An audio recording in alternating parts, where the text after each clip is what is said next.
우리 영상으로 함께 예배하는 지체들도 주 안에서 사랑하고 축복합니다. 오늘은 우리 예수님의 강야 시험 두 번째 시험을 잠깐 상고해 보도록 하겠어요. 자, 우리 다시 한번 5절 6절을 같이 한번 읽겠습니다. 시작. 이에 마귀가 예수를 거룩한 성으로 데려다가 산꼭대기에 세우고 이르되 내가 만일 하나님의 아들이오든 뛰어내리라 기록되었으되 그가 너를 위하여 그의 사자들을 명하리니 그들이 손으로 너를 받들어 발에 돌에 붙이지 않게 하리로다 하였느라. 두 번째 시험을 마귀가 하는데 시험 장소가 어디예요? 성전이 하나님의 임재가 있는 성전 꼭대기에서 자, 시험의 내용은 내가 하나님의 아들이라면 그 성전 꼭대기에서 뛰어내리라는 거예요. 그럼 하나님이 약속한 대로 천사를 보내서 너를 받아줄 것이다. 내가 정말 하나님의 아들이라면, 뭐 다른 사람이라면 뛰어내리면 자살행위죠. 그런데 네가 하나님의 아들이기 때문에 네가 뛰어내리면 천사들이 받들다는 거예요. 하나님이 정말 나를 도우시는 분이신지 아닌지, 하나님이 정말 나를 지켜주시는 분이신지 아닌지를 하나님의 신실함을 지금 시험해 보라는 거예요. 그러니까 마귀가 지금 하나님을 향한 그 신뢰와 신앙들을 깨트리는 거예요. 지금 의심케 하고 다 이렇게 흔들어서 불신앙으로 지금 유도를 하는 것입니다. 불신앙에 빠지면 죄를 짓잖아요.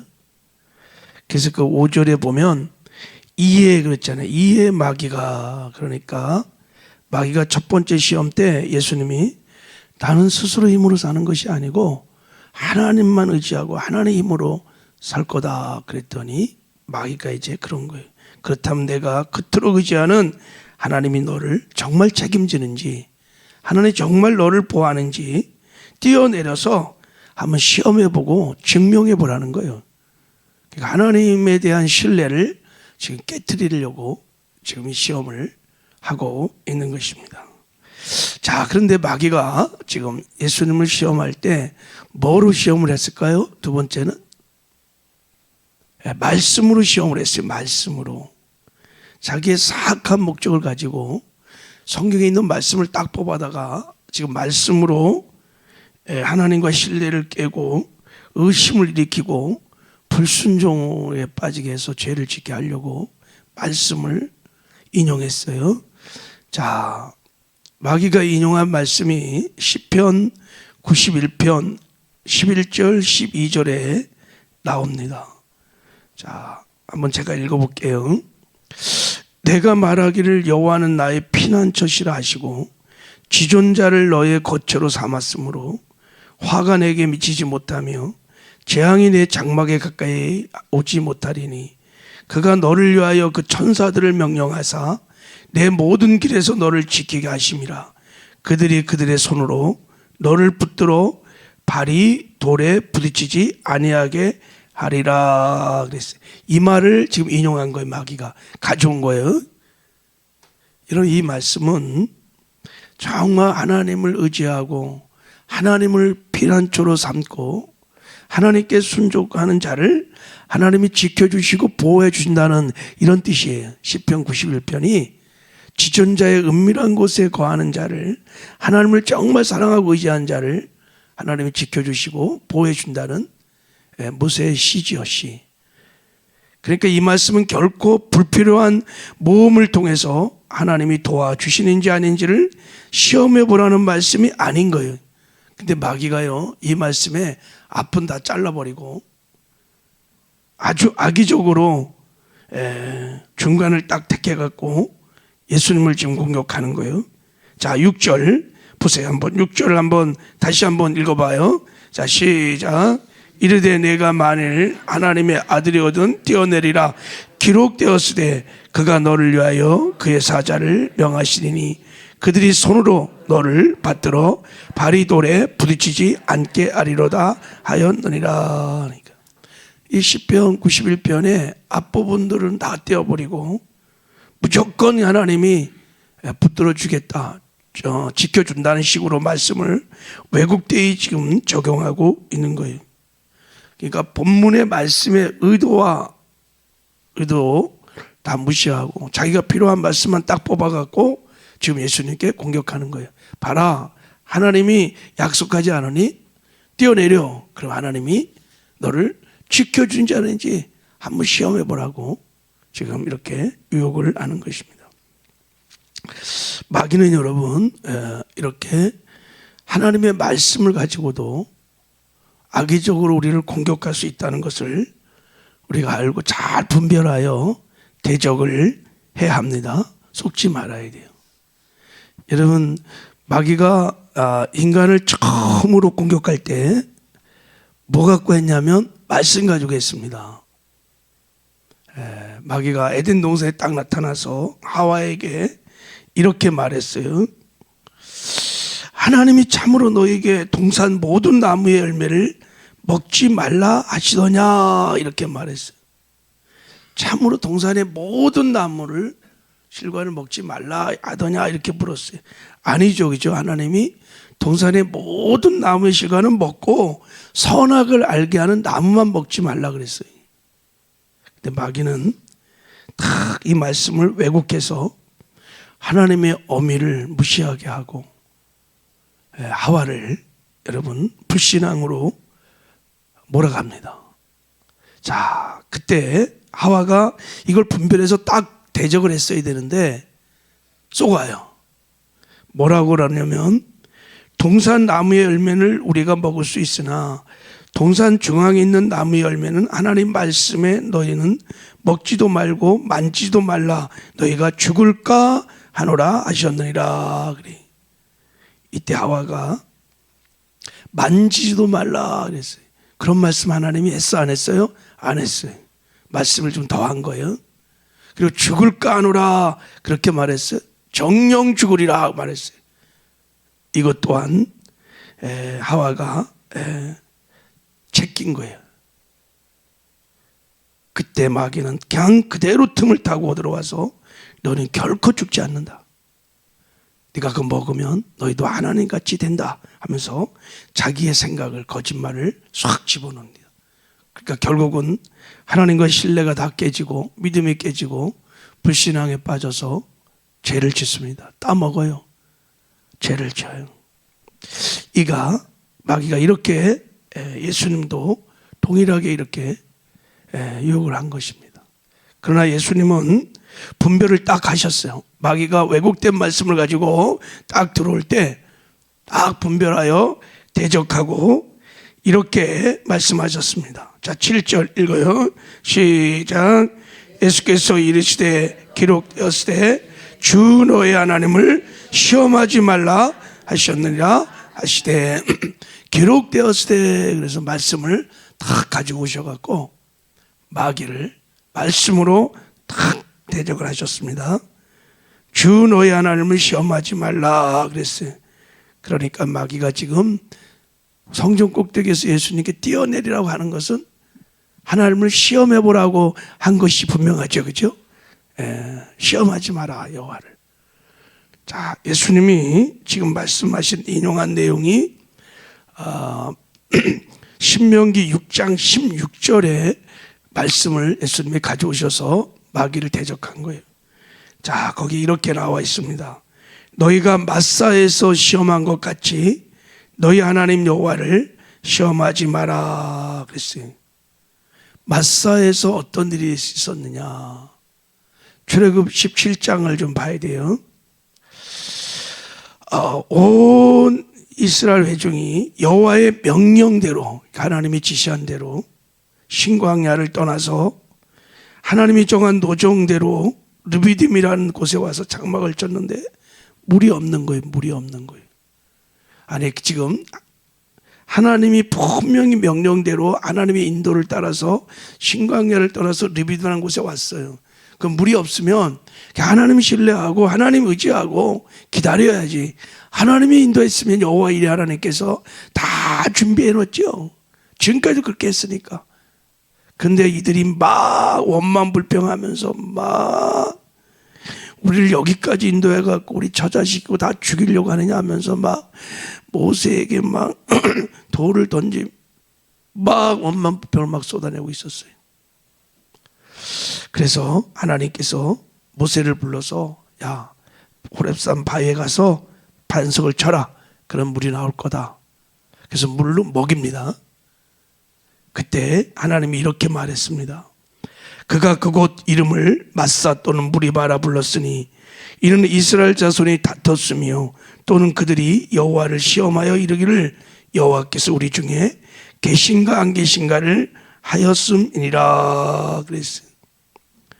자, 이들이 물이 없어 갈증의 고통을 겪고 있을 때 마귀가 이스라엘 백성들에게 하나님의 사랑과 하나님의 인도하심을 의심케 했다는 거예요. 우리가 하나님의 백성이 맞아? 하나님이 우리를 출애굽시킨 하나님이 맞아? 근데 왜 이렇게 물이 없어? 우리가 지금 하나님의 출애굽을 통해서 왔는데 왜 우리가 이렇게 질병에, 왜 광야야, 왜 이렇게 힘든 거야? 그러면서 과연 하나님이 지금 이 자리에 우리와 함께 하실까? 정말 하나님이 계신 거야? 그러면서 하나님을 시험해 보려고, 하나님 우리와 정말 함께 하는 거야? 하나님 정말 우리를 도와주는 거야? 그러니 당장 물을 내는 기적을 내라는 거야. 그러면서 모세와 막 다툰 것입니다. 물을 요구한 것입니다. 자, 목마름은 2차 문제고, 이들이 여호와가 지금 우리와 함께 계신가 안 계신가를 이걸 가지고 시험한 거예요. 그래서 진짜 물을 가지고 기적을 막 내줘서 물을 먹이면 하나님 계신 거야. 만약에 물을 안 먹이면 하나님은 안 계신 거야. 마치 내가 기도했는데 기도 응답이 오면 하나님은 계신 거야. 기도 응답이 안 오면 하나님은 안 계셔. 그리고 하나님 날 사랑하지 않아. 하나님 내 문제를 해결해 주시면 하나님은 계신 거고, 하나님이 해결하지 않으면 하나님은 안 계신 거예요. 하나님이 내 질병을 치료해 주시면 하나님 나 사랑하시고 계신 거지. 그러나 아니면 하나님은 안 계신 거야. 이렇게 하나님을 시험하는 것은 하나님의 존재 자체를 무시하는 거예요. 특별히 하나님의 절대 주권을 여러분 무시하고 인정하지 않는 것입니다.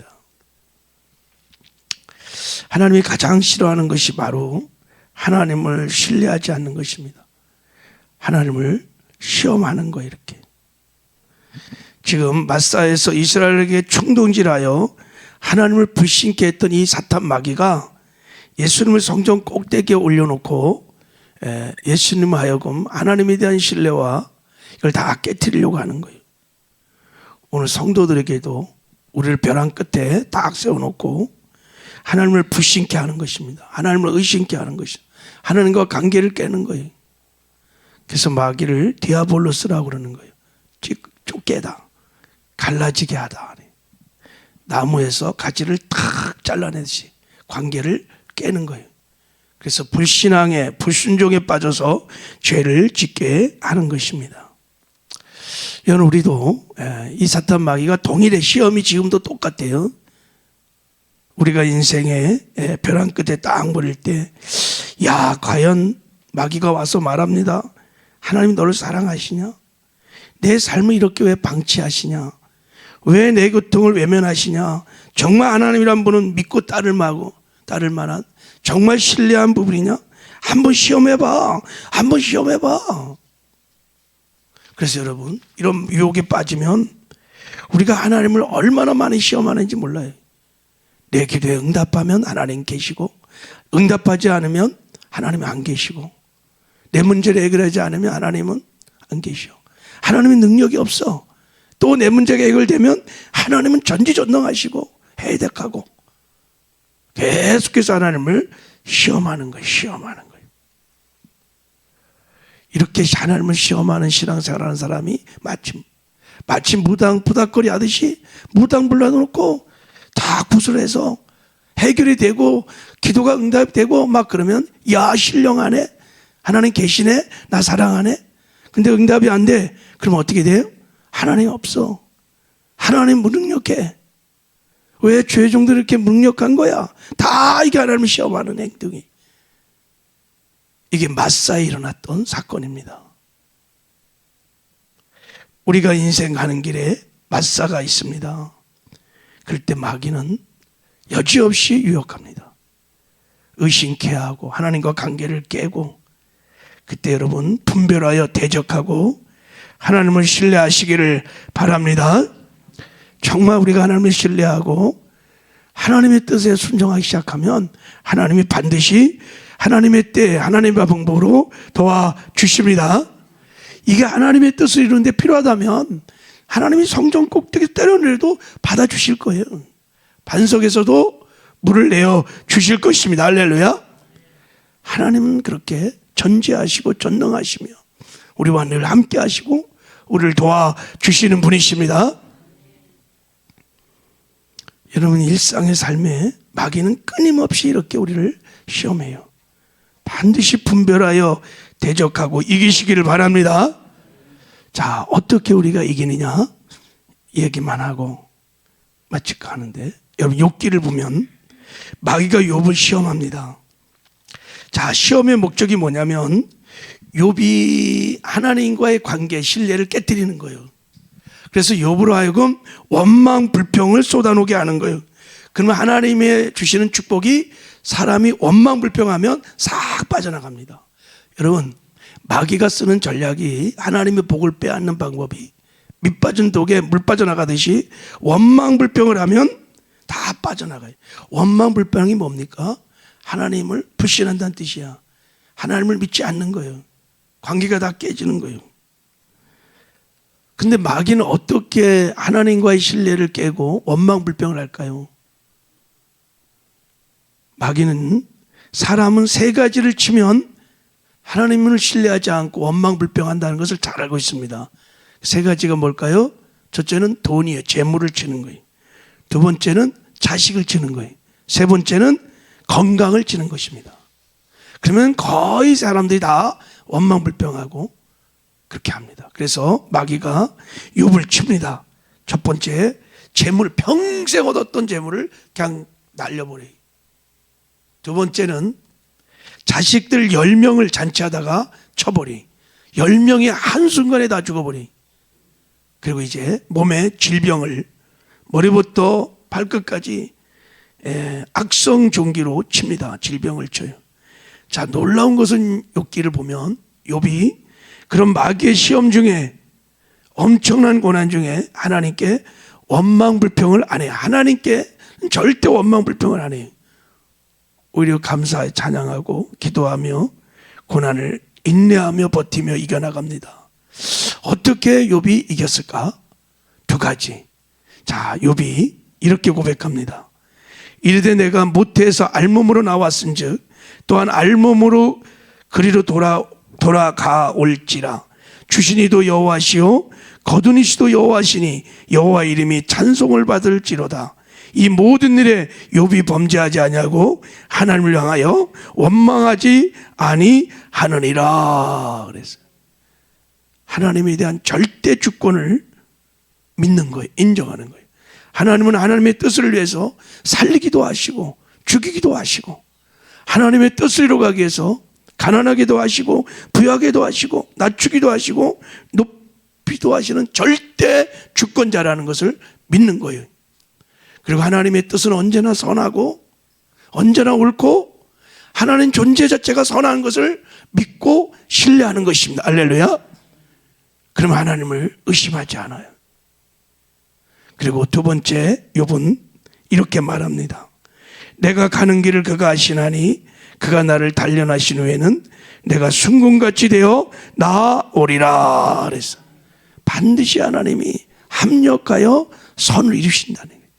이 고난을 통해서 반드시 나를 연단 후에 나를 순금같이 되어 나오리라. 합력선을 믿었던 것입니다. 그러니까 인내하고 기다리고 기도를 하면서 이 시험을 넉넉하게 승리하게 된 줄 믿습니다. 이런 은혜가 이런 저와 여러분 가운데 있기를 주님의 이름으로 축복합니다. 하나님 아버지 감사합니다.